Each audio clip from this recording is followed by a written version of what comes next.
Autonomous Council area. West Karbi Anglong, East Karbi Anglong, total 407 জবাৰ সংখ্যা আছে 231 এবাৰ double হৈ কাৰ্বি আংলঙত যেতিয়া স্থায়ী শান্তি অহাৰ লগে লগে যে শিক্ষা ক্ষেত্ৰতো এনেধৰণৰ পৰিৱৰ্তন আহি আছে মেডিকেল চিট আগতে যোৱাবাৰ আমি মেডিকেল চিটবিলাকত কাৰ্বি আংলং অট'নমাছ কাউন্সিলৰ পৰা একালীন সাহায্য 50 কেণ্ডিডেটবিলাক যিবিলাকৰ মেডিকেল এণ্ট্ৰেঞ্চ পাইছে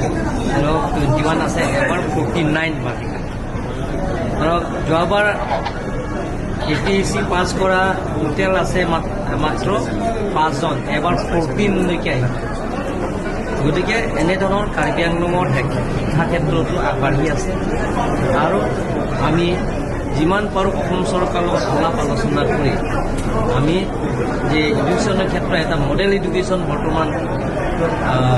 মুখ্যমন্ত্ৰী ডক্টৰ হিমন্ত বিশ্ব শৰ্মা ডাঙৰীয়া তেখেতে সিদ্ধান্ত লৈছে যে স্কুলবিলাক এটা মডেল স্কুল হিচাপে ল'ব বিচাৰিছে সেইবিলাকৰ স্কুল মডেল স্কুল হিচাপে ল'ব বিচাৰিছে আগত ডিছমেণ্টেল কৰি যে যিবিলাকৰ স্কুল এডুকেশ্যনৰ এতিয়া প্ৰাইভেট স্কুলবিলাকৰ নিচিনা যে এটা গভৰ্ণমেণ্ট স্কুল এটা মডেল স্কুল হিচাপে ল'ব বিচাৰিছে কাৰ্বি আংলঙৰ বহুত স্কুলবিলাকে বিচাৰিছে নামবিলাক আমি দিলোঁ এনেধৰণৰ কাৰ্বি আংলঙৰ এটা পৰিৱৰ্তন আগবাঢ়ি আছে স্থায়ী শান্তি হোৱাৰ লগে লগে বিশেষকৈ ডক্টৰ হিমন্ত বিশ্ব শৰ্মা ডাঙৰীয়া তেখেতক ধন্যবাদ দিব লাগিব তেখেতৰ চেষ্টাৰ ফলতে কাৰ্বি আংলঙৰ স্থায়ী শান্তি হৈছে কেন্দ্ৰ চৰকাৰ ৰাজ্য চৰকাৰৰ লগত আলাপ আলোচনা কৰি এইটো এটা স্থায়ী শান্তি অনা হৈছে শান্তি চুক্তি কৰা হৈছে টোটেল 407ৰ ভিতৰত ছোৱালী 5 বা 5 নহ'লে এজনে ছাৰ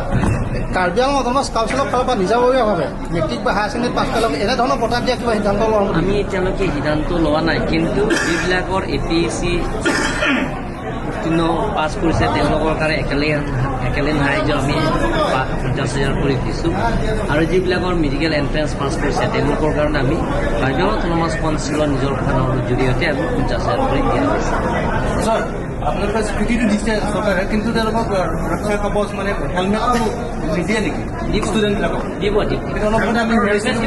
চব দিয়া হ'ব ইঞ্চুৰেঞ্চ দিব হেলমেট দিব চব দিব আপোনালোকে চিন্তা কৰিব নালাগে চাবিও দিব হ'ব